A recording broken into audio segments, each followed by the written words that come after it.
पहलपुरिये पुंडरकवना। पहलपुरिये पुंडरकवना, ताचे हंसा सगले जना। कृष्णा ते जानऊ हारे, हर नाचंती नचना। पहल पुरसा बिरायत हूण पुरसा दमरा। अस गाय अस उसगा हर का बागरा, नाचै पिंदी मैं सागरा। नाचंती गोपी जन्ना, नैया ते बहरे कन्ना। तरक नाचा भ्रमिया चा, केसवा बचाउणी अये मये एक आन जियो। पिंधी बुकले संसारा, भ्रम भ्रम आए तुम चे द्वारा। तू कुन रे मैं जी, नामा हो जी। आला ते निवारणा, जम कारणा। काम क्रोध लोभ झूठ निंदा, इनते आप छड़ावो। एह भीतर ते इनको डारो, अपन निकट बुलावो। काम क्रोध लोभ झूठ निंदा, इनते आप छड़ावो। ए भीतर ते इनको डारो, अपन निकट बुलावो। अपन निकट बुलावो, अपन निकट।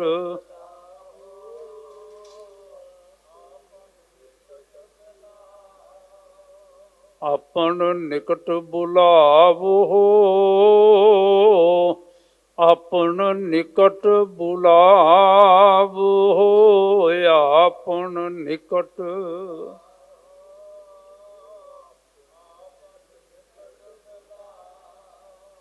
यह भीतर ते इनको डारो, यह भीतर ते इनको डारो।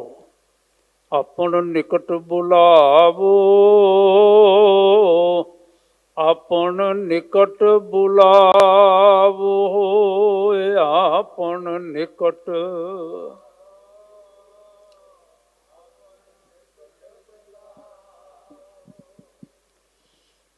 गुरु बाबा जी के पावन चरणों में इस वेले जुड़े हुए सतसंगी जनों, सबना नूं जी आया। आपां सारे भले भागां वाले हाँ, जिन्हां नूं करतार ने नरोआ शरीर दिता, समा दिता, साधन दिता, सतसंग बख्शिया। इत्थे गुरु पातशाह महाराज गुरु हरकृष्ण साहब जी दे चरण छो पावन स्थान गुरुद्वारा श्री बंगला साहिब विखे दरबार विच जितने आप गुरसिख माई पाई सुशोभतो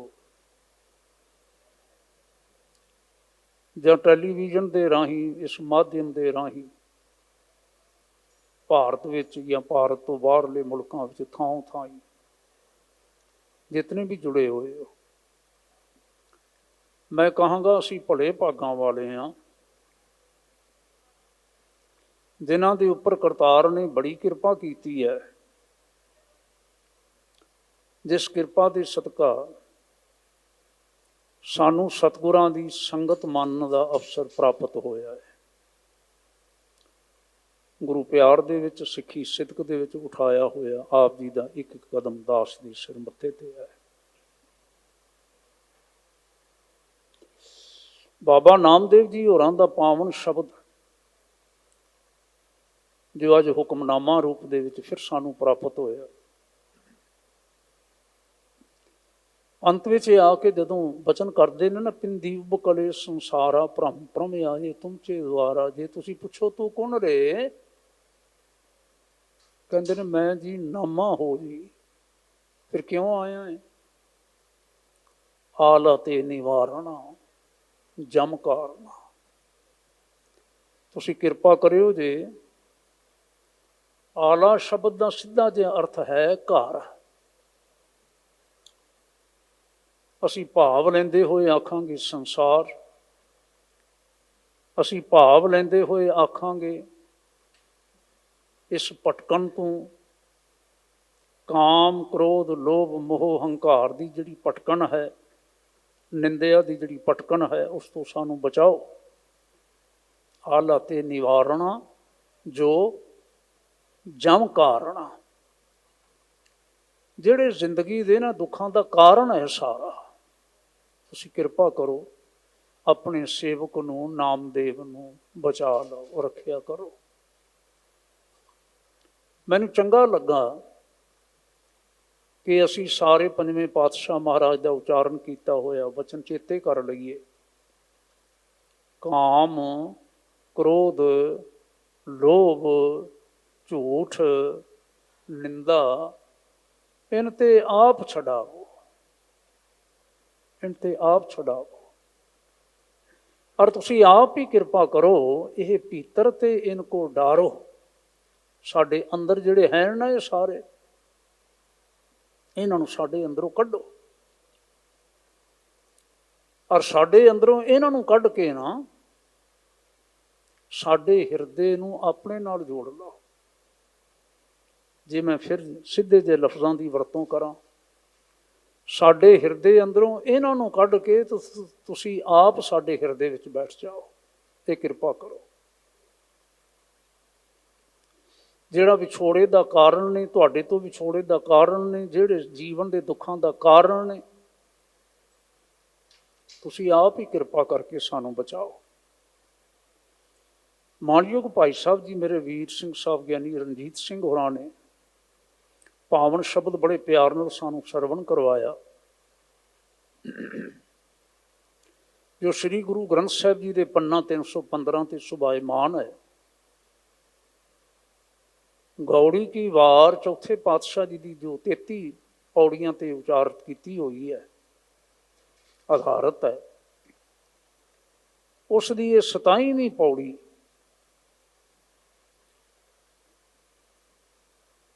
ਜਿਹੜੀ ਪੌੜੀ ਇੱਥੇ ਪੰਜਵੇਂ ਪਾਤਸ਼ਾਹ ਜੀ ਦੀ ਆਖੀ ਹੋਈ। ਲੈ ਫਾਹੇ ਰਾਤੀ ਤੁਰੇ ਪ੍ਰਭ ਜਾਣੈ ਪ੍ਰਾਣੀ, ਪ੍ਰਭ ਜਾਣੈ ਪ੍ਰਾਣੀ। ਸਤਿਗੁਰੂ ਕਹਿੰਦੇ ਨੇ ਬੰਦੇ ਜਿਹੜੇ ਡਾਕੇ ਮਾਰਨ ਵਾਲੇ ਹੁੰਦੇ ਨੇ, ਕਤਲ ਕਰਨ ਵਾਲੇ ਹੁੰਦੇ ਨੇ, ਰੱਸੇ ਲੈ ਕੇ ਨਾ ਗਲ ਘੁੱਟਣ ਵਾਲੇ, ਫਾਹੇ, ਰਾਤ ਨੂੰ ਤੁਰ ਪੈਂਦੇ ਨੇ। ਸਮਝਦੇ ਨੇ ਕਿ ਰਾਤ ਦਾ ਸਮਾਂ ਕਿਹੜਾ ਕੋਈ ਵੇਖਦਾ ਪਿਆ ਹੈ, ਲੇਕਿਨ ਹਜ਼ੂਰ ਕਹਿੰਦੇ ਨੇ ਪ੍ਰਭ ਜਾਣਾ ਹੈ। ਹੋਰ ਕੋਈ ਜਾਣਦਾ ਨਹੀਂ, ਜਾਣਦਾ ਕਰਤਾਰ ਤਾਂ ਜਾਣਦਾ ਹੈ ਨਾ। ਫਿਰ ਦੂਜੀ ਬਾਤ ਆਖੀ ਉਹਨੇ, ਤੱਕੇ ਨਾਰ ਪਰਾਈਆਂ ਲੁਕ ਅੰਦਰ ਠਾਣੀ। ਓਲਿਆਂ ਦੇ ਨਾਲ ਤੱਕਦਾ ਹੈ, ਵੇਖਦਾ ਹੈ, ਧਿਆਨ ਰੱਖਦਾ ਹੈ, ਨਜ਼ਰ ਰੱਖਦਾ ਹੈ ਪਰਾਏ ਰੂਪ ਤੇ, ਪਰਾਈ ਇਸਤਰੀ ਤੇ। ਸੰਨੀ ਦੇਨ ਵਿਖਮ ਥਾਏ ਮਿੱਠਾ ਮਦਮਾਣੀ। ਰਾਤ ਨੂੰ ਸੰਨਾ ਲਾਉਂਦਾ ਹੈ, ਚੋਰੀਆਂ ਕਰਦਾ ਹੈ, ਨਸ਼ਿਆਂ ਦੀ ਵਰਤੋਂ ਕਰਦਾ ਹੈ, ਨਸ਼ੇ ਨੂੰ ਮਿੱਠਾ ਸਮਝ ਕੇ ਪੀਂਦਾ ਹੈ, ਵਰਤਦਾ ਹੈ। ਹਜ਼ੂਰ ਨੇ ਕਿਹਾ ਕਰਮੀ ਆਪੋ ਆਪਣੀ ਆਪੇ ਪਛੁਤਾਣੀ। ਜਿਹੜੇ ਬੰਦੇ ਵੀ ਐਸੇ ਕੰਮਾਂ ਦੇ ਵਿੱਚ ਲਿਪਤ ਨੇ, ਭਾਵੇਂ ਉਹ ਡਾਕੇ ਮਾਰਦੇ ਨੇ, ਭਾਵੇਂ ਚੋਰੀਆਂ ਕਰਦੇ ਨੇ, ਭਾਵੇਂ ਪਰਾਈ ਇਸਤਰੀ ਤੇ ਨਜ਼ਰ ਰੱਖਦੇ ਨੇ, ਭਾਵੇਂ ਨਸ਼ਿਆਂ ਦੀ ਵਰਤੋਂ ਕਰਦੇ ਨੇ ਜਾਂ ਕੁਛ ਹੋਰ, ਇਹ ਆਪਣੇ ਕੀਤੇ ਹੋਏ ਕਰਮ ਨੇ। ਜਿਹੜੇ ਕਰਮਾਂ ਦੇ ਬੀਜੇ ਹੋਏ ਦਾਸ ਅਸਾਂ ਨੂੰ ਵੱਢਣਾ ਪੈਂਦਾ ਹੈ, ਫਿਰ ਪਛਤਾਵਾ ਹੁੰਦਾ ਹੈ। ਤੇ ਪਾਤਸ਼ਾਹ ਜੀ ਨੇ ਨਾਲ ਇੱਕ ਹੋਰ ਬਚਨ ਆਖਿਆ, ਜਦੋਂ ਫਿਰ ਵੱਢਣਾ ਪੈਂਦਾ ਹੈ ਤੇ ਹੁਣ ਇਹੋ ਜਿਹੇ ਕਰਮਾਂ ਦੀ ਵਾਢੀ ਕਿਹਦੀ ਹੈ? ਅਜਰਾਈਲ ਫਰਿਸ਼ਤਾ ਤਿਲ ਪੀੜੇ ਕਹਾਣੀ। ਇਉਂ ਜਾਪਦਾ ਹੈ ਜਿਵੇਂ ਗੁਰੂ ਪਾਤਸ਼ਾਹ ਨਾ ਮਹਾਰਾਜ ਇਸਲਾਮੀ ਸਾਹਿਤ ਦੇ ਨਾਲ ਸੰਬੰਧ ਰੱਖਣ ਵਾਲਿਆਂ ਦੇ ਪ੍ਰਤੀ ਸੰਬੋਧਨ ਕਰਦਿਆਂ ਹੋਇਆਂ ਇਹ ਬਚਨ ਕੀਤਾ ਹੋਵੇ। ਅਜ਼ਰਾਈਲ, ਜਬਰਾਈਲ ਇਤਿਆਦ ਇਹਨਾਂ ਸਭਨਾਂ ਨੂੰ ਉਹ ਮੰਨਦੇ ਨੇ, ਇਸ ਲਈ ਉਹ ਸ਼ਬਦ ਵਰਤਿਆ। ਅਜ਼ਰਾਈਲ ਫਰਿਸ਼ਤਾ, ਫਰਿਸ਼ਤਾ ਵੀ ਉਹਨਾਂ 'ਚ ਹੋਇਆ। ਤਿਲ ਪੀੜਾ ਕਹਾਣੀ, ਤਿਲ ਪੀੜੇ ਕਹਾਣੀ, ਜਿਵੇਂ ਤਿਲਾਂ ਨੂੰ ਕਹਾਣੀ ਵਿੱਚ ਪੀੜਿਆ ਜਾਂਦਾ ਹੈ ਨਾ, ਅਸੀਂ ਆਮ ਤੌਰ 'ਤੇ ਘੱਟ ਹੀ ਹੁਣ ਮੌਕਾ ਬਣਦਾ, ਹੁਣ ਤਾਂ ਬਿਲਕੁਲ ਹੀ ਘੱਟ ਗਿਆ ਨਾ। ਪਹਿਲਾਂ ਤਾਂ ਕਦੀ ਪਿੰਡਾਂ ਵਿੱਚ ਕੋਹਲੂ ਹੁੰਦੇ ਸਨ, ਕੋਈ ਲੰਘਦਾ ਟੱਪਦਾ ਵੇਖਦਾ ਹੁੰਦਾ ਸੀ, ਬਲਦਾਂ ਦੀਆਂ ਟੱਲੀਆਂ ਖੜਕਦੀਆਂ ਸੀ ਤੇ ਧਿਆਨ ਚਲਾ ਜਾਂਦਾ ਸੀ, ਵੇਖਦੇ ਸਨ ਲੋਕ। ਜਾਂ ਫਿਰ ਤਿਲਾਂ ਦੀ ਖਲ ਲਿਆ ਕੇ ਘਰ ਡੰਗਰਾਂ ਨੂੰ ਪਾਇਆ ਕਰਦੇ ਸਨ। ਪਰ ਤਿਲ ਨਿਕਲਦੇ, ਤਿਲਾਂ 'ਚੋਂ ਤੇਲ ਨਿਕਲਦਾ ਕਦੀ ਕਿਸੇ ਨੇ ਵੇਖਿਆ ਹੋਵੇ? ਅਸਲ 'ਚ ਇੱਕ ਉਦਾਹਰਨ ਹੈ, ਤਿਲ ਕਿਤਨਾ ਬਰੀਕ ਹੈ, ਕਿਤਨਾ ਬਰੀਕ ਹੈ। ਤੇ ਤੁਸੀਂ ਕੀ ਅੰਦਾਜ਼ਾ ਕਰ ਸਕਦੇ ਹੋ ਕਿ ਦੋ ਜਿਹੜੇ ਲੱਕੜ ਦੇ ਭਾਰੀ ਗੇਲੀਆਂ ਹੁੰਦੀਆਂ ਨੇ, ਉਹਨਾਂ ਦੇ ਵਿੱਚੋਂ ਤਿਲ ਨੇ ਨਿਕਲਣਾ ਹੈ ਤੇ ਤਿਲ ਦੇ ਵਿੱਚੋਂ ਅਗਲਿਆਂ ਨੇ ਤੇਲ ਕੱਢ ਲੈਣਾ ਹੈ। ਭਾਵ ਹੈ ਭਾਰੀ ਦੁੱਖ ਦੇਣਾ। ਅਜਿਹੇ ਕਰਮਾਂ ਦਾ ਨਤੀਜਾ ਜਿਹੜਾ ਹੈ ਤੇਰੇ ਜੀਵਨ ਦੇ ਵਿੱਚ ਭਾਰੀ ਦੁੱਖ ਹੈ। ਔਰ ਮਤ ਸੋਚੀ ਤੂੰ ਕਿ ਤੂੰ ਆਪਣੇ ਕੀਤੇ ਹੋਏ ਕਰਮਾਂ ਤੋਂ ਬਚ ਸਕੇਗਾ। ਪ੍ਰਭੂ ਜਾਣੇ, ਪ੍ਰਾਣੀ ਹੈ ਮਨੁੱਖ ਪ੍ਰਭੂ ਜਾਣਦਾ ਹੈ, ਪਰਮੇਸ਼ਰ ਜਾਣਦਾ ਹੈ, ਕਰਤਾਰ ਜਾਣਦਾ ਹੈ। ਮੈਂ ਕਈ ਵਾਰੀ ਬੇਨਤੀ ਕਰਿਆ ਕਰਦਾ, ਸਮੇਂ ਦੇ ਨਾਲ ਨਾਲ ਨਵੀਆਂ ਨਵੀਆਂ ਤਕਨੀਕਾਂ ਆ ਗਈਆਂ ਬੀਜ ਬੋਣ ਦੀਆਂ, ਬੀਜਣ ਦੀਆਂ। ਕਦੀ ਲੋਕ ਨਾਲੀ ਦੇ ਨਾਲ ਕੇਰਿਆ ਕਰਦੇ ਸਨ, ਕਦੀ ਹੱਥ ਨਾਲ ਛੱਟਾ ਦਿਆ ਕਰਦੇ ਸਨ, ਕਦੀ ਕੋਈ ਹੋਰ ਢੰਗ ਦੇ ਨਾਲ ਬੀਜਿਆ ਕਰਦੇ ਸਨ। ਆਸ ਹੁੰਦੀ ਸੀ ਬੀਜਣ ਵਾਲੇ ਨੂੰ, ਕਿਸਾਨ ਨੂੰ ਆਸ ਹੁੰਦੀ ਸੀ ਕਿ ਜੋ ਮੈਂ ਬੀਜ ਰਿਹਾ ਉਗਣਗੇ। ਜੇ ਕਿਤੇ ਵੇਖਣਾ ਕਿ ਬੀਜ ਨੰਗਾ ਹੈ ਤੇ ਉਹਦੇ ਤੋਂ ਥੋੜ੍ਹੀ ਜਿਹੀ ਮਿੱਟੀ ਪਾ ਦੇਣੀ, ਜਿਵੇਂ ਸੁਹਾਗਾ ਫੇਰਿਆ ਜਾਣਾ ਆਦਿ। ਪਰ ਫਿਰ ਵੀ ਜ਼ਰੂਰ ਨਹੀਂ ਹੈ ਕਿ ਜਿੰਨੇ ਬੀਜ ਕਿਸਾਨ ਬੀਜਦਾ ਸਾਰੇ ਦੇ ਸਾਰੇ ਪੁੰਗਰਦੇ ਹੋਣ, ਬੂਟੇ ਬਣਦੇ ਹੋਣ, ਉਹਨਾਂ ਨੂੰ ਫਲੀਆਂ ਪੈਂਦੀਆਂ ਹੋਣ। ਭਾਵੇਂ ਕਣਕ ਹੈ, ਭਾਵੇਂ ਛੋਲੇ ਨੇ, ਜੌਂ ਹੈ, ਜਾਂ ਅੱਜ ਕੱਲ੍ਹ ਜਿਵੇਂ ਹੁਣ ਫਸਲ ਆ ਰਹੀ ਸਾਹਮਣੇ ਚਾਵਲ ਨੇ।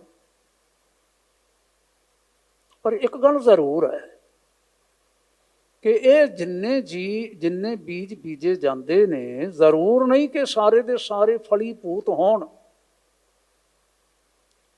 ਪਰ ਜਿਹੜੇ ਅਸੀਂ ਕਰਮਾਂ ਦੇ ਬੀਜ ਬੀਜਦੇ ਹਾਂ ਨਾ, ਉਹ ਤਾਂ ਸਾਰੇ ਦੇ ਸਾਰੇ ਉਗਦੇ ਨੇ।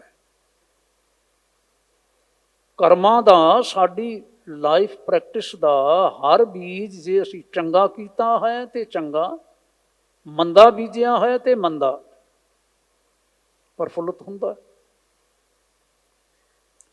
ਮੈਂ ਬਲਿਹਾਰ ਜਾਂਦਾ, ਸਤਿਗੁਰੂ ਮਹਾਰਾਜ ਗੁਰੂ ਨਾਨਕ ਸਾਹਿਬ ਸੱਚੇ ਪਾਤਸ਼ਾਹ ਜੀ ਦੇ, ਜਿਨ੍ਹਾਂ ਨੇ ਸਾਡੇ ਨਿਤਨੇਮ ਦੀ ਮੁੱਖ ਬਾਣੀ ਰਚਨਾ ਜਪ ਰਚ ਕੇ, ਜਿਹੜੇ ਕਿ ਆਰੰਭਕ ਸ਼ਲੋਕ ਤੇ ਫਿਰ 38 ਪੌੜੀਆਂ, ਅਖੀਰ ਤੇ ਫਿਰ ਜਾ ਕੇ ਆਖਿਆ, ਸਮਝਾਇਆ ਸਾਰਾ ਕੁਝ। ਤੇ ਸਮਝਾ ਕੇ ਕਹਿਣ ਲੱਗੇ, ਮੇਰੇ ਪੁੱਤਰੋ, ਮੇਰੇ ਨਾਲ ਪਿਆਰ ਕਰਨ ਵਾਲਿਓ, ਮੇਰੇ ਨੇੜੇ ਜੁੜ ਕੇ ਬੈਠਣ ਵਾਲਿਓ, ਧਿਆਨ ਰੱਖਿਓ ਜੇ। ਚੰਗਿਆਈਆਂ ਬੁਰਿਆਈਆਂ ਵਾਚੈ ਧਰਮ ਹਦੂਰ। ਰੱਬੀ ਦਰਗਾਹ ਦੇ ਵਿੱਚ ਇਹ ਸਭ ਵਾਚਿਆ ਜਾਂਦਾ ਹੈ, ਵਿਚਾਰਿਆ ਜਾਂਦਾ ਹੈ। ਕੀ? ਸਾਡੀਆਂ ਚੰਗਿਆਈਆਂ, ਸਾਡੀਆਂ ਬੁਰਿਆਈਆਂ। ਔਰ ਫਿਰ ਉੱਥੇ ਤੁਸੀਂ ਆਖੋ ਕਿ ਅਸੀਂ ਗੁਰੂ ਬਾਬਾ ਜੀ ਦੇ ਸਿੱਖ ਹਾਂ, ਵੀ ਸਾਨੂੰ ਬਖਸ਼ ਦੇ। ਹੁਣ ਜੇ ਇਹ ਬਚਨ ਸਾਹਿਬ ਦੇ ਆਪਣੇ ਨਾ ਹੋਣ ਤੇ ਫਿਰ ਅਸੀਂ ਜ਼ਰੂਰ ਆਪਣੇ ਅੰਦਾਜ਼ੇ ਕਰ ਸਕਦੇ ਸਾਂ, ਪਰ ਉਹਨਾਂ ਨੇ ਆਖਿਆ ਨਹੀਂ, ਕਰਮੀ ਆਪੋ ਆਪਣੀ ਕੇ ਨੇੜੇ ਕੇ ਦੂਰ। ਹਰ ਮਨੁੱਖ ਆਪਣੇ ਕਰਮਾਂ ਦੇ ਅਨੁਸਾਰ ਉੱਥੇ ਚੱਲੇਗਾ। ਮੇਰਾ ਫਰਜ਼ ਸੀ ਤੁਹਾਨੂੰ ਸਮਝਾਉਣਾ, ਮੇਰਾ ਫਰਜ਼ ਸੀ ਤੁਹਾਨੂੰ ਦੱਸਣਾ, ਮੇਰਾ ਫਰਜ਼ ਸੀ ਤੁਹਾਨੂੰ ਠੀਕ ਰਾਹ ਤੇ ਤੋਰਨਾ। ਹੁਣ ਪੁੱਤਰੋ ਅਗਾਂ ਤੁਹਾਡੇ ਵੱਸ ਹੈ।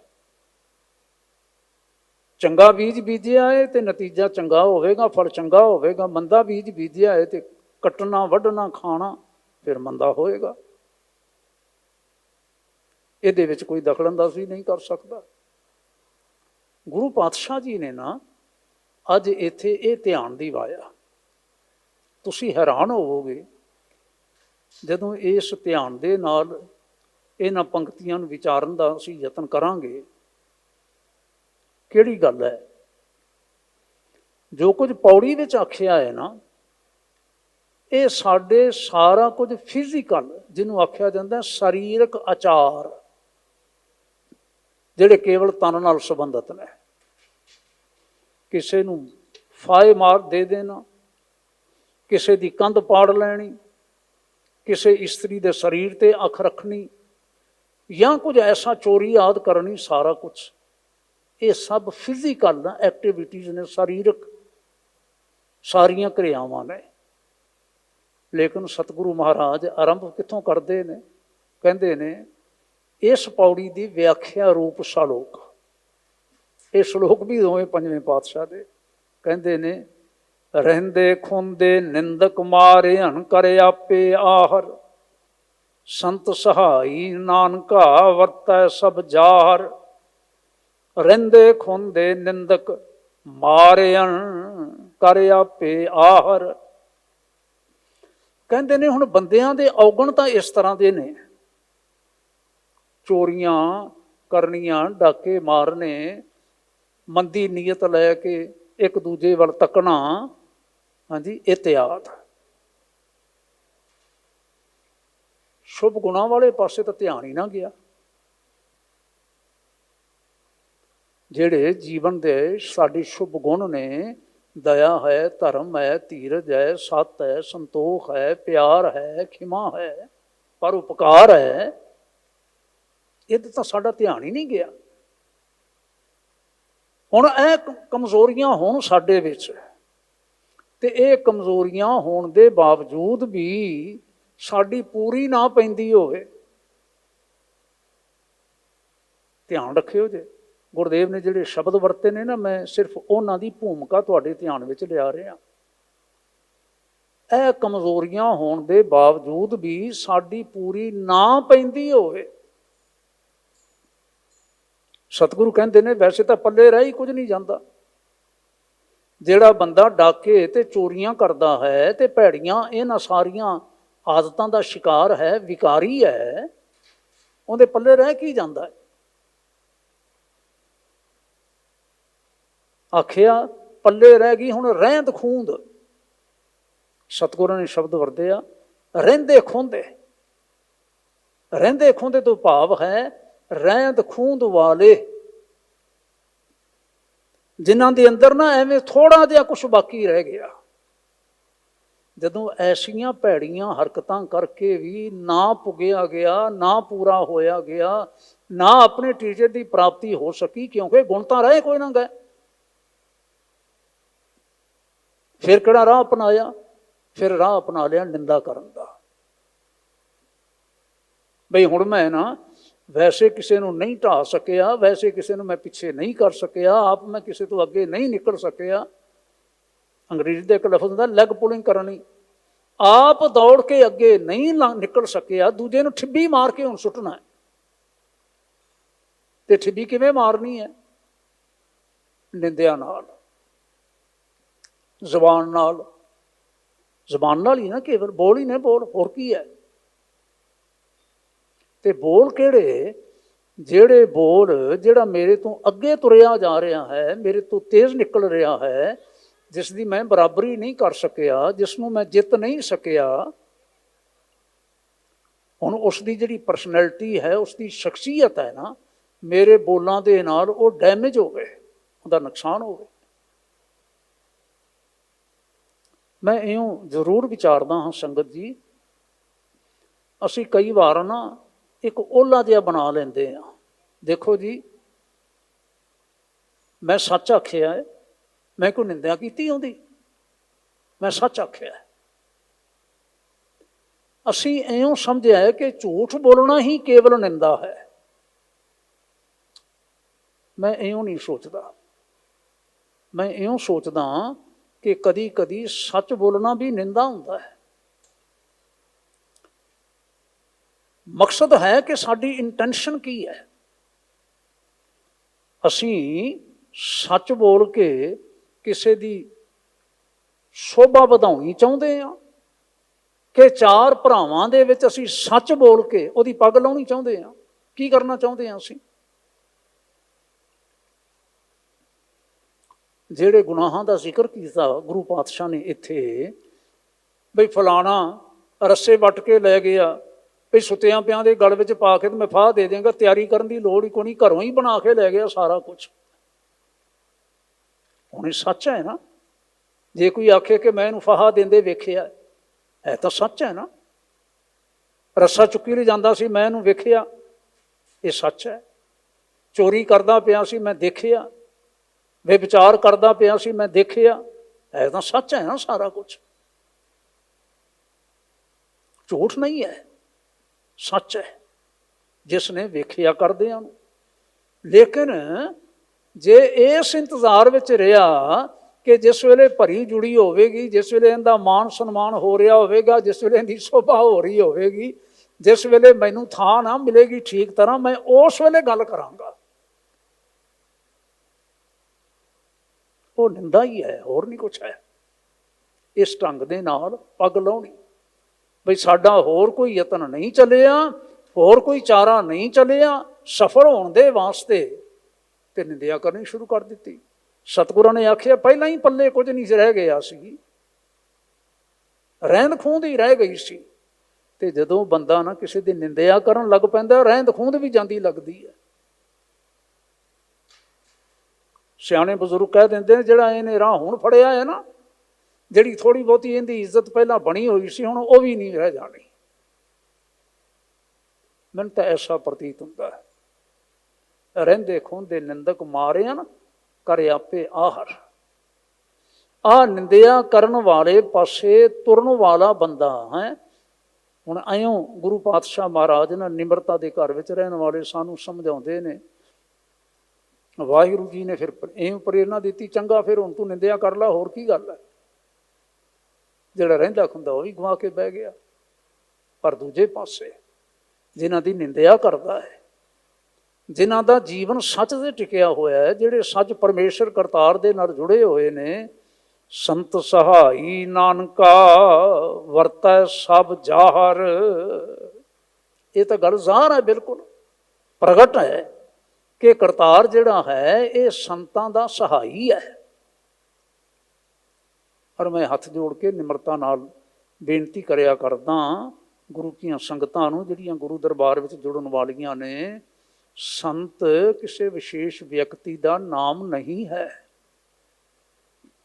ਸੰਤ ਸਤ ਪਰਮੇਸ਼ਰ, ਸਤ ਕਰਤਾਰ ਦੇ ਚਿੰਤਨ ਵਿੱਚ ਰਹਿਣ ਵਾਲੇ ਸ਼ਖਸੀਅਤ ਦਾ ਨਾਮ ਹੈ, ਜੋ ਅੰਦਰੋਂ ਸਤ ਦੇ ਨਾਲ ਜੁੜਿਆ ਹੈ, ਹਰ ਵੇਲੇ ਜੁੜਿਆ ਹੋਇਆ, ਜਿਹੜਾ ਉਹਦੇ ਸ਼ੁਭ ਗੁਣਾਂ ਦਾ ਧਿਆਨ ਰੱਖਦਾ ਹੈ। ਹੁਣ ਅਸੀਂ ਇੱਥੇ ਕਹਾਂਗੇ ਨਾ ਕਿਹੜੇ ਸ਼ੁਭ ਗੁਣ ਦੀ ਗੱਲ ਹੈ, ਇੱਥੇ ਉਸ ਸ਼ੁਭ ਗੁਣ ਦੀ ਗੱਲ ਜ਼ਰੂਰ ਹੈਗੀ ਹੈ। ਮਿੱਠ ਬੋਲੜਾ ਜੀ ਹਰ ਸੱਜਣ ਸੁਆਮੀ ਮੋਰਾ, ਹਉ ਸੰਭਲ ਥੱਕੀ ਜੀ ਉਹ ਕਦੇ ਨਾ ਬੋਲੇ ਕੌੜਾ। ਕੌੜਾ ਬੋਲ ਨਾ ਜਾਣੈ, ਕੌੜਾ ਬੋਲ ਨਾ ਜਾਣੈ, ਉਹ ਕੌੜਾ ਬੋਲਣਾ ਜਾਣਦਾ ਹੀ ਨਹੀਂ ਹੈ। ਹੁਣ ਨਿੰਦਾ ਕਿੰਨੀ ਕੌੜੀ ਲੱਗਦੀ ਹੈ ਜਦੋਂ ਕਿਸੇ ਵਿਅਕਤੀ ਦੇ ਕੰਨਾਂ ਵਿੱਚ ਪੈਂਦੀ ਹੈ ਨਾ ਕਿ ਫਲਾਣਾ ਮੇਰੇ ਬਾਰੇ ਐਂ ਆਖਦਾ ਹੈ, ਅਣਹੋਈਆਂ ਗੱਲਾਂ ਕਰਦਾ ਹੈ, ਜਾਂ ਮੇਰੇ ਕੋਲੋਂ ਕਦੀ ਕੋਈ ਭੁੱਲ ਹੋਈ ਸੀ, ਗਲਤੀ ਹੋਈ ਸੀ, ਤੇ ਉਹਦਾ ਗੁੱਡਾ ਬੰਨੀ ਫਿਰਦਾ। ਹੁਣ ਕਿੰਨਾ ਕੌੜਾ ਲੱਗਦਾ ਉਸ ਵੇਲੇ। ਕਰਤਾਰ ਕਰੇ, ਕਿਰਪਾ ਕਰੇ। ਮੈਂ ਕਹਾਂਗਾ, ਇਹ ਮੈਂ ਇੱਛਾ ਰੱਖਾਂਗਾ ਕਿਸੇ ਨੂੰ ਇਹੋ ਜਿਹੀ ਕੌੜੀ ਜਿਹੀ ਅਵਸਥਾ ਵਿੱਚੋਂ ਨਾ ਲੰਘਣਾ ਪਵੇ। ਪਰ ਜੇ ਕਿਸੇ ਸਿੱਖ ਨੂੰ ਲੰਘਣਾ ਪਵੇ ਨਾ, ਫਿਰ ਗੁਰੂ ਕੇ ਬਚਨਾਂ ਦਾ ਚੇਤੇ ਰੱਖੇ, ਉਹ ਨਿੰਦਕ ਹੈ। ਮੈਂ ਗੁਰੂ का सिख हाँ, मैं बाणी पढ़न वाला। माणयुग जी चेते करवा रहे सन ना, एक ओंकार सतनाम करता पुरख निरभौ निर्वैर अकाल मूरत अजूनी सहभंग गुर प्रसाद। गुरु खालसा जी दे वल्लों निश्चित किया होया साडा ये मूल मंत्र है। वाहिगुरु साडा गुर मंत्र है। फिर असी नितनेम दीआं बाणियां दा पाठ करना है। फिर साडा सधारण पाठ सारिਆਂ ਦਾ जारी रहना चाहिए, जिन्हों असी सहज पाठ आखन लग पए हां। ये क्यों है? अजे असी संगत विच आउणा है, संगत विच जुड़ना है। जरूर चेते रखना, इत्थे ही हाज़री भर रहे सन माणयोग ज्ञानी जी होनी, ज्ञानी साहब सिंह जी मारकंडे वाले मेरे बजुर्ग मित्र। मैं शायद घर बैठा सा, मैं सुनिया थोड़ा जिहा जदों वो इशारा कर रहे सन, कहंदे ने मैं आया इत्थे, बाहर एक गुरमुख सज्जन मिलिया, किधर चले हो? कहन लगे जी गुरु पातशाह दे आखे होए 2 काम तो पूरे हो गए ने, हुण तीजा पूरा करन चले हैं। कहन लगे असी सहज सुभाव तां आखदे ही आखदे हां, लेकिन असीं गिणती नहीं कीती सी जिवें उस सज्जन ने कीती होई सी। कहन लगे जी मैं समझिया नहीं। उन्होंने फिर समझाउंदियां होए आखिया, कहन लगे देखिया गुरु रामदास पातशाह का बचन है ना, गुर सतगुरु का जो सिख अखाए सो भलके उठ हरि नाम ते आवे। पहला की करे? उद्यम करे भलके प्रभाती स्नान करे अमृत सरन आवे। फिर उपदेश गुरु हर हर जप जापै सब किले पाप दोख लै जावे। ए 2 काम हो गए ना। अमृत वेले जागे, स्नान किया, नितनेम अपना कर लिया, सिमरन अपना कर लिया। हुण तीजा काम आखिया, फिर चढ़े दिवस गुरबाणी गावै, बहंदियां उठदियां हरि नाम ते आवै। हुण गुरबाणी गाउण वाला जिहड़ा कर्म है ना, जरूर ध्यान रखना। कीर्तन भी इकल्लियां दा नहीं हुंदा ते कथा विचार भी इकल्लियां दी नहीं हुंदी। ये संगती कर्म है साडे। भाव संगत विच जरूर जाओ, शब्द गाओ, शब्द दी विचार करो आदि। मैं लम्मी गल सिर्फ इसलिए कर रहा सा, जे कोई निंदिया करता है इहो जिहियां बिरतियां वाला विकारी पुरुष, असी जान भी लैंदे हां कि इहो जिहे बंदे कोलों होर की आस हो सकती है ना। तो सानू फिर तत्ते होना चाहिए,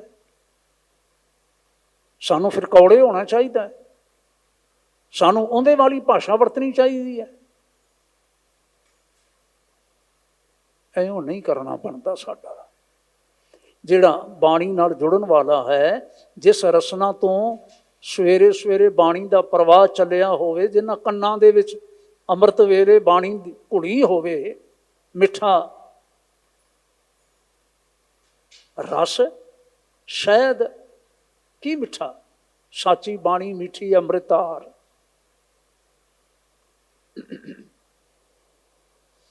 संगत जीओ, सतगुरां ने प्रेरणा बख्शी। असीं कल भी निंदकां दी गल कर रहे सां, ते किहड़े निंदक खास तौर ते जिधर इशारा गुरबाणी विच सी, मैं समझण दा ते आप जी दे सामने सन्मुख रखण दा यतन कीता। इस निंदक कोड़मे दे विचों ना जिहड़े गुरु के शरीक बन बन के चले, उन्हां दे विचों धीरमल दा नाम भी तुसां ने जरूर सुनिया होवेगा। धीरमल गैर नहीं सी कोई। महाराज सतगुरु गुरु हरगोबिंद साहब जी दे 5 सपुत्र ते 1 सपुत्री सी। बीबी वीरो धी सी ते 5 पुत्र बाबा गुरदित्ता, सूरजमल, अणी राय, अटल राय ते तेग बहादुर जी। धन गुरु तेग बहादुर साहब 5 पुत्र सन। बाबा अटल छोटी उम्र चलाना कर गए। गुरदित्ता जी दे अगे 2 सपुत्र सन।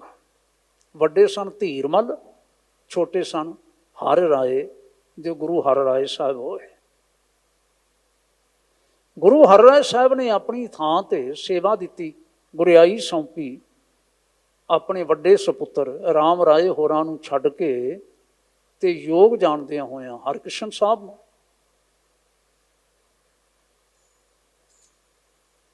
ਇਸ ਸਾਰੇ ਸਮੇਂ ਦੇ ਦੌਰਾਨ ਨਾ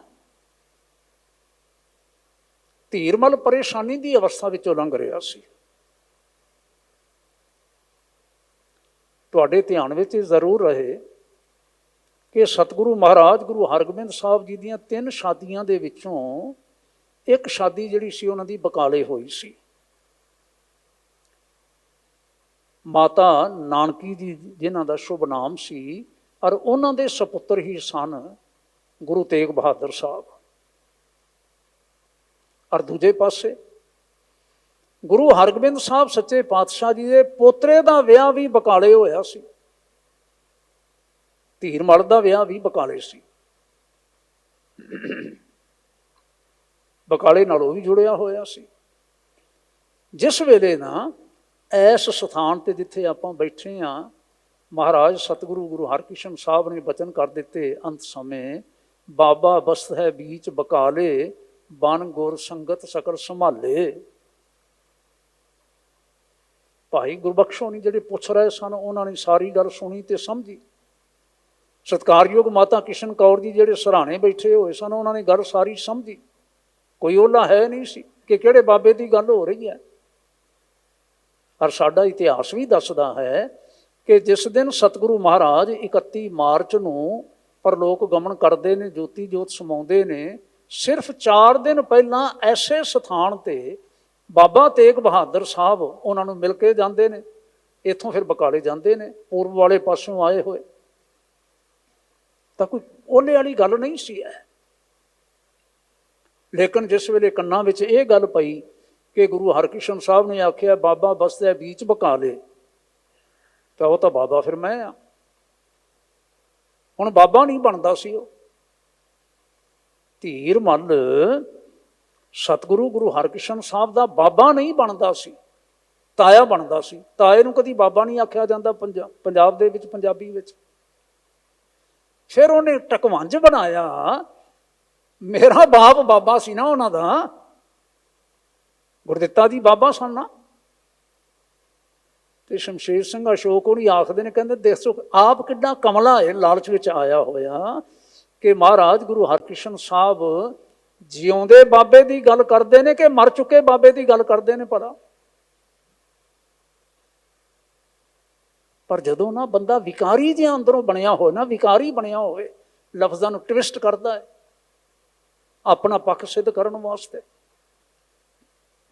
ਮੈਂ ਸੰਖੇਪ ਕਰਾਂ, ਉੱਥੇ ਕਿੰਨੀਆਂ ਮੰਦੀਆਂ ਲੱਗੀਆਂ ਸਨ, ਕਿੰਨੀਆਂ ਨਹੀਂ ਲੱਗੀਆਂ ਸਨ। ਸਾਡੇ ਇਤਿਹਾਸਕਾਰ ਤਾਂ ਆਮ ਤੌਰ ਤੇ ਵਾਹ ਥੈਂਕ ਯੂ ਇਉਂ ਜ਼ਿਕਰ ਕਰਦੇ ਨੇ ਕਿ 22 ਮੰਦੀਆਂ ਲੱਗੀਆਂ ਹੋਈਆਂ ਸਨ। ਪਰ ਉਹਨਾਂ 22 ਦੇ ਵਿੱਚੋਂ ਜਿਹਦੀ ਵਧੇਰੇ ਚੱਲਦੀ ਸੀ ਨਾ, ਉਹ ਸੀ ਧੀਰਮਲ। ਕੋਲ ਨਾਲ ਗੁਰੂ ਗ੍ਰੰਥ ਸਾਹਿਬ ਦੀ ਬੀੜ ਵੀ ਉਹਨਾਂ ਦੇ ਪਾਸ ਸੀ, ਜਿਹੜੀ ਮਹਾਰਾਜ ਗੁਰੂ ਅਰਜਨ ਸਾਹਿਬ ਜੀ ਨੇ ਤਿਆਰ ਕਰਵਾਈ ਸੀ ਭਾਈ ਗੁਰਦਾਸ ਜੀ ਦੇ ਪਾਸੋਂ। ਅਸੀਂ ਥੋੜ੍ਹਾ ਜਿਹਾ ਨਾ ਇਸ਼ਾਰਾ ਮਾੜਾ ਜਿਹਾ ਕੱਲ ਕੀਤਾ ਸੀ। ਇਹ ਸਮਝਦਾ ਸੀ ਵੀ ਮੇਰਾ ਪਲੜਾ ਭਾਰਾ ਹੈ ਹਰ ਤਰ੍ਹਾਂ ਕਰਕੇ, ਕਿ ਗੁਰੂ ਸਾਹਿਬ ਦੇ ਗੁਰੂ ਗ੍ਰੰਥ ਸਾਹਿਬ ਲਿਖਿਆ ਹੋਇਆ ਵੀ ਮੇਰੇ ਪਾਸ ਹੈ, ਤੇ ਮੈਂ ਵੀ ਵੈਸੇ ਬਾਬੇ ਕਿਆਂ ਦੇ ਵਿੱਚੋਂ ਹੋਇਆ, ਇਸ ਲਈ ਮੇਰਾ ਦਾਅਵਾ ਜਿਹੜਾ ਹੈ ਉਹ ਪੱਕਾ ਹੈ ਤੇ ਮੈਂ ਬਕਾਲੇ ਦਾ ਰਹਿਣ ਵਾਲਾ, ਮੇਰੇ ਸਹੁਰੇ ਇੱਥੇ ਨੇ। ਉਧਰ ਸਤਿਗੁਰੂ ਗੁਰੂ ਤੇਗ ਬਹਾਦਰ ਸਾਹਿਬ ਉੱਥੇ ਸਨ, ਔਰ ਉਹਦੇ ਅੰਦਰ ਰੜਕ ਸੀ। ਜੇ ਮੇਰੇ ਰਾਹ ਵਿੱਚ ਕੋਈ ਰੁਕਾਵਟ ਬਣਦਾ ਹੈ ਨਾ, ਗੁਣਾ ਕਰਕੇ ਮੇਰੇ ਤੋਂ ਅੱਗੇ ਹੈ, ਜਾਂ ਅਸਲ ਵਿੱਚ ਜੋ ਬਾਬਾ ਬਣਦਾ ਹੈ ਉਹ ਤੇਗ ਬਹਾਦਰ ਹੈ, ਮੈਂ ਨਹੀਂ ਬਣਦਾ। ਹੁਣ ਪਾਸੇ ਕਿਵੇਂ ਕਰਾਂ? ਤੁਸੀਂ ਕਥਾ ਸੁਣਦੇ ਹੋਵੋਗੇ, ਗਿਆਨੀ ਜੀ ਹੋਣੀ ਰੋਜ਼ ਸ਼ਾਮ ਨੂੰ ਕਰਿਆ ਕਰਦੇ ਨੇ ਗੁਰਪ੍ਰਤਾਪ ਸੂਰਜ ਦੀ। ਉਹਦੇ ਵਿੱਚ ਵਾਰਤਾ ਹੈ ਕਿ ਇੱਕ ਦਿਨ ਅੰਮ੍ਰਿਤ ਵੇਲੇ ਸਤਿਗੁਰੂ ਮਹਾਰਾਜ ਬਾਹਰ ਜੰਗਲ ਪਾਣੀ ਹੋ ਕੇ ਜਦੋਂ ਵਾਪਸ ਮੁੜ ਕੇ ਆਉਂਦੇ ਨੇ, ਤੇ ਉਹਨਾਂ ਤੇ ਆਪ ਗੋਲੀ ਚਲਾਉਂਦਾ ਹੈ ਮਹਾਰਾਜ ਗੁਰੂ ਤੇਗ ਬਹਾਦਰ ਸਾਹਿਬ ਤੇ। ਗੁਰੂ ਘਰ ਦੇ ਵਿੱਚ, ਸਿੱਖੀ ਮੰਡਲ ਦੇ ਵਿੱਚ, ਗੁਰੂ ਘਰ ਦੇ ਵਿੱਚ ਗੁਰੂ ਸਾਹਿਬਾਨ ਤੇ ਗੋਲੀ ਚਲਾਈ ਜਾਵੇ ਸ਼ਰੀਕੇਬਾਜ਼ੀ ਕਰਕੇ, ਇਹ ਸਭ ਤੋਂ ਪਹਿਲੀ ਘਟਨਾ ਸੀ। और गल फिर इत्थे नहीं रुकती।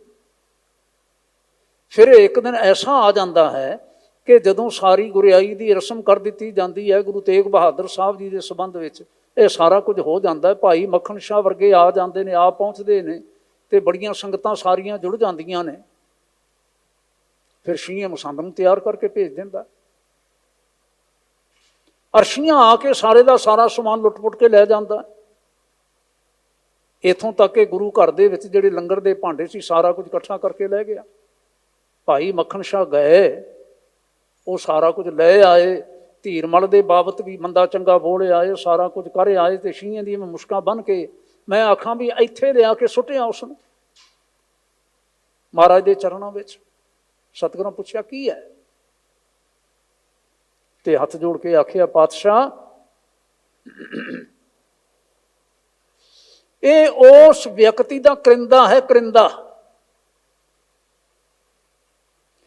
जिसने अपनी जालसाजी नूं छुपाउण दे वास्ते इसनूं वरतिया है, संगतां नूं गुमराह करने वास्ते वरतिया है, और इथों तक अपनी आस पूर्ण करने दे वास्ते ने यतन किया है कि इसने आके तुहाडे मत्थे विच गोली मारी है संगत दे विच। इसने मैं जाके सारा बाकी तो हिसाब किताब मैं बराबर कर आया, मैं अपने आप गोली नहीं इनू मारना चाहता सा। सतगुरु कहने लगे हुण तुसीं की चाहुंदे हो? फिर कहंदे मैं तुहाडे कोलों आग्या लैना चाहुंदा, जे तुसीं किरपा करो आग्या दिओ, इसे संगत विच ही मैं इस दे गोली मारदा ताकि आउण वाले समय दे विच कोई इहो जी होछी हरकत गुरु दरबार विच ना कर सके।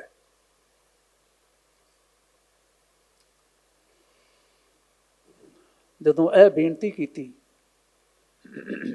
शींह ने सुनी, डडियाउण लग पिया, जिवें मौत सामने दिसन लग पैंदी हुंदी है। मौत सामने दिसन लग पई, मुश्कां बधियां होईयां, हथ पिछे जूड़े हुए ने, सिर निवा के रोंदा होया कहन लगा महाराज मेरे को भुल हो गई है, मेरे को बहुत वड्डा गुना होया, पाप होया है, पर मैं तुहाडे पास बेनती करदा जे किरपा करके तुसीं बख्श सकदे हो, अज तुसीं मैनूं क्षमा कर दिओ, आउण वाले समय लई मैं सदा तुहाडा अनुसारी बन के रहांगा, मैं कदी ऐसी भुल नहीं करांगा, मैनूं क्षमा कर दिओ। इतनी लंबी गल आपां ने विचारी ना सारी। एक पासे धीरमल है जिहड़ा योग नहीं है, लालच दा मारिया होया है, हर हथ कंडा अपनाउणा चाहुंदा है, आप गोली मारी तो गल बनी नहीं, सिरे नहीं लगी, उदों भी सतगुरु बच गए। फिर अपने मसंद नूं भेजिया गोली मार दिओ इसनूं। ते दूजे पासे महाराज धन गुरु तेग बहादुर साहब, असी संसारी बिरती रख के जदों फैसला करांगे ना अपनी मत दे नाल, असी कहांगे इहनूं क्यों नहीं गोली मारनी चाहिए, इहनूं ही गोली ना मारो, उसनूं भी जाके गोली मारो जिसने इसनूं भेजिया है। लेकिन मैनूं खिमा करिओ जे फिर असी हाँ ते गुरु गुरु ने महाराज। संसारी बिरतियां अपनी थां ते ने, ते करतारी बिरतियां जिसका स्वरूप, जिस करतार का स्वरूप लैके सतगुरु सच्चे पातशाह तुरे, ते सानू जिन्होंने जुगती सिखाई सारी, वो कुछ होर कहते हैं। कहते ने मक्खन शाह छड़ दिओ, इन्हां नूं छड़ दिओ। कई गल्लां फिर अगों हुंदियां होईयां, महाराज ने संखेपता नाल आखिया करनी क्षिमा महातप जान, क्षिमा करत ही दैबो दान, क्षिमा सकल तीर्थ स्नान, क्षिमा करत नर की कल्याण, क्षिमा समान आन गुण नाही, तां ते क्षिमा धरो मन माही। वो सुनो, भुल्लां करनियां गलतियां करनियां मनुख का सुभाव है, मनुख करया करते ने, सजावां देनियां भी मनुखों का सुभाव है, मनुख दया करते हैं, समाज दया करता है, पर करतार का सुभाव है क्षमा करना, क्षमा करना। To err is human, to forgive divine. Forgive करना, क्षमा कर देना, ये रब्बी गुण है, ये साधारण बंदियां कोल नहीं हुंदा। ਸਮਾਨ ਬੰਦੇ ਵੀ ਨਹੀਂ ਕਰ ਸਕਦੇ, ਰੱਬ ਰੂਪ ਹੀ ਕਰ ਸਕਦੇ ਨੇ। ਔਰ ਸਤਿਗੁਰਾਂ ਨੇ ਆਖਿਆ ਤੇ ਛੇਵਾਂ ਕਰ ਦਿੱਤਾ। ਯਾਦ ਰੱਖਿਓ ਜੇ, ਸਮਾਂ ਮੈਨੂੰ ਵਿਸਥਾਰ ਨਹੀਂ ਕਰਨ ਦਿੰਦਾ ਇਸ ਵੇਲੇ।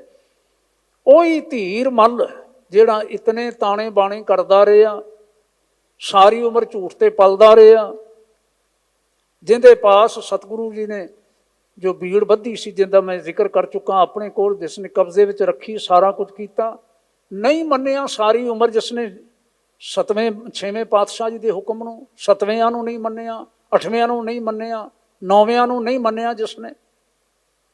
ਜਿਸ ਵੇਲੇ 9ਵੇਂ ਸ਼ਹੀਦ ਹੋਏ 1675 ਨਵੰਬਰ ਦੇ ਵਿੱਚ, ਮੱਘਰ ਮਹੀਨੇ ਵਿੱਚ, ਤਾਂ ਉਸੇ ਸਾਲ ਵਿੱਚ ਹੀ ਔਰੰਗਜ਼ੇਬ ਦੀ ਹਕੂਮਤ ਨੇ ਆ ਕੇ ਬਕਾਲੇ ਵਿੱਚੋਂ ਧੀਰ ਮੱਲ ਨੂੰ ਵੀ ਅਰੈਸਟ ਕੀਤਾ ਹੈ।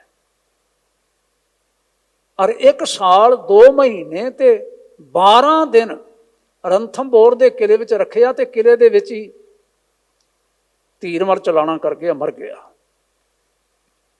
ਧੀਰ ਮੱਲ ਦੇ ਬਾਅਦ ਉਸ ਦਾ ਪੁੱਤਰ ਰਾਮਚੰਦ ਬੈਠਾ ਆਪਣੇ ਪਿਤਾ ਦੀ ਗੱਦੀ ਤੇ, ਆਖਦੇ ਤਾਂ ਸਨ ਨਾ ਗੁਰੂ ਨਾਨਕ ਦੀ ਗੱਦੀ ਤੇ ਬੈਠਾ, ਉਸ ਨੂੰ ਵੀ ਸੱਦ ਲਿਆ ਗਿਆ।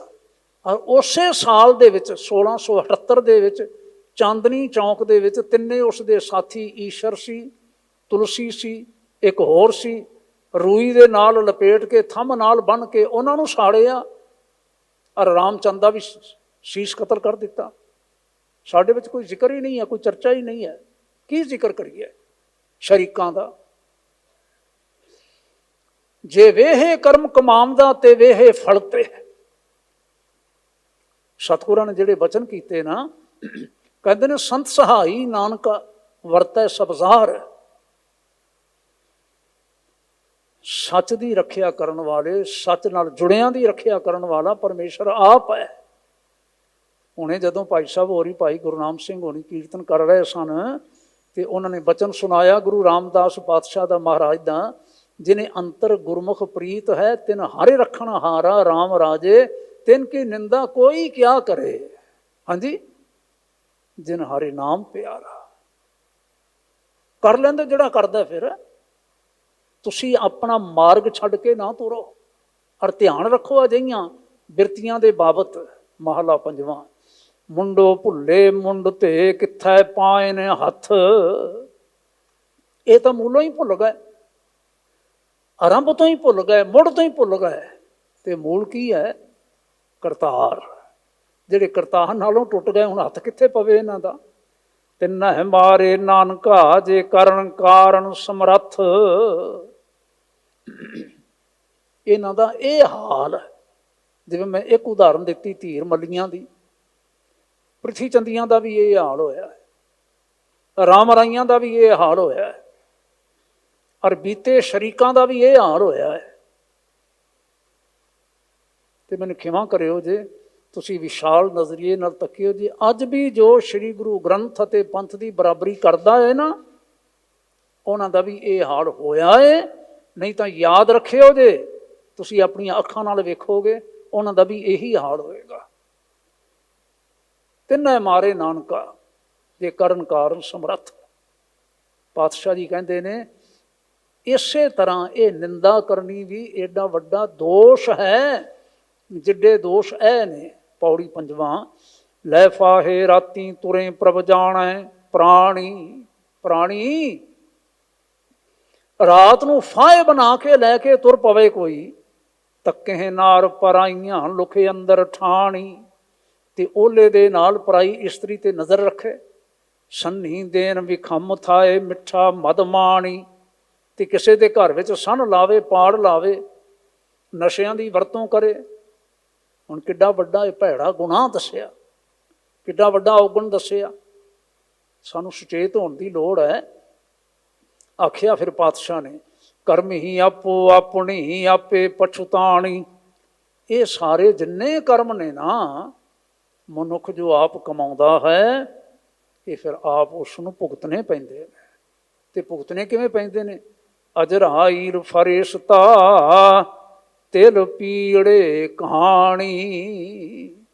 ਫਿਰ ਨਾ ਜਿਵੇਂ ਤਿਲ ਪੀੜਿਆ ਜਾਂਦਾ ਹੈ ਨਾ, ਕਹਾਣੀ ਵਿੱਚ ਆ ਕੇ ਤਿਲ ਪੀੜਿਆ ਜਾਂਦਾ, ਛੋਟੇ ਤੋਂ ਛੋਟਾ ਹੁੰਦਾ ਹੈ, ਫਿਰ ਵੀ ਇੰਨਾ ਉਹਨੂੰ ਦਰੜਿਆ ਜਾਂਦਾ, ਦਬਾਇਆ ਜਾਂਦਾ ਹੈ, ਉਹਦੇ ਵਿੱਚੋਂ ਵੀ ਤੇਲ ਕੱਢ ਲਿਆ ਜਾਂਦਾ ਹੈ। ਭਾਵ ਅਤੀ ਦੁੱਖ ਦੇਣਾ, ਅਤੀ ਦੁੱਖ ਵਿੱਚੋਂ ਲੰਘਣਾ।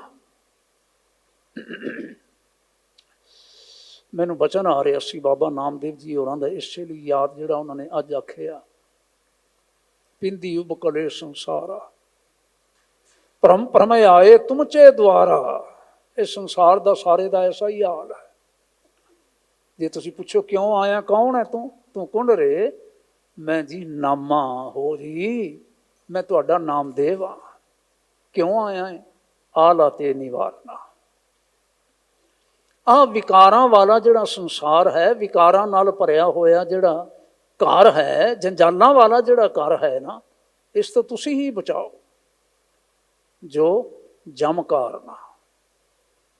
ਔਰ ਗੁਰੂ ਸਾਹਿਬ ਦਾ ਵਚਨ ਇੱਕ ਵਾਰ ਚੇਤੇ ਕਰੀਏ, ਨਾਲ ਹੀ ਧੰਨਵਾਦ ਕਰੀਏ ਗੁਰਦੁਆਰਾ ਸਾਹਿਬ ਦੇ ਪ੍ਰਬੰਧ ਦਾ, ਮਾਣਯੋਗ ਸਿੰਘ ਸਾਹਿਬ ਜੀ ਹੋਰਾਂ ਦਾ, ਸਾਰੇ ਸਹਿਯੋਗੀਆਂ ਦਾ, ਆਪ ਗੁਰੂ ਰੂਪ ਸਭਨਾਂ ਸੰਗਤਾਂ ਦਾ ਜਿਨ੍ਹਾਂ ਨੇ ਮਾਣ ਬਖਸ਼ਿਆ ਆਪ ਜੀ ਦੇ ਦਰਸ਼ਨ ਕਰਨ ਦਾ।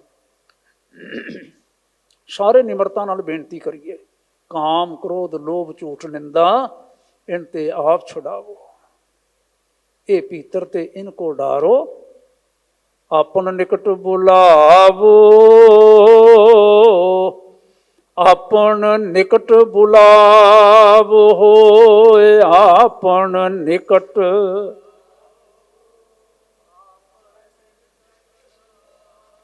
ਆਪਨ ਨਿਕਟ ਬੁਲਾਵੋ, ਆਪਨ ਨਿਕਟ ਬੁਲਾਵੋ, ਆਪਨ ਨਿਕਟ।